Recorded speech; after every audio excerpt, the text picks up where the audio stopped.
Fin juin, Massi est de retour chez lui après 7 mois d'enfer sur le front ukrainien.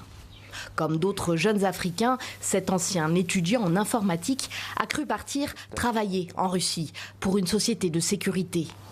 Son passeport confisqué, des documents en russe qu'on le force à signer et le voilà soldat. À l'académie, on était censé rester 8 mois en formation avant d'en sortir. Mais ça ne s'est pas passé comme ça. On est resté dans cette académie pendant environ 2 semaines, je crois. 2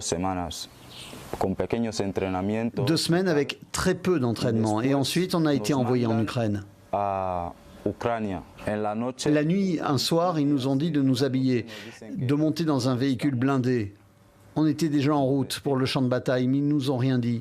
J'ai réalisé qu'on était sur le front quand un missile nous a touchés.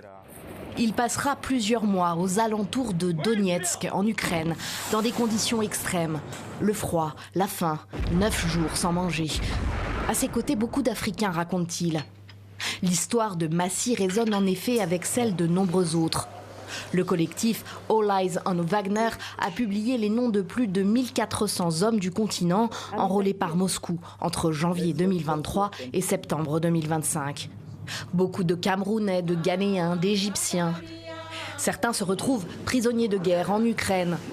Nombreux sont les disparus, rares sont ceux qui rentrent. Massi, lui, a réussi à prévenir ses parents et la diplomatie équato-guinéenne a fait le reste. J'avais plus peur des drones que des soldats. Si l'un des drones te touche, la malchance peut te tuer. Leur impact est très puissant.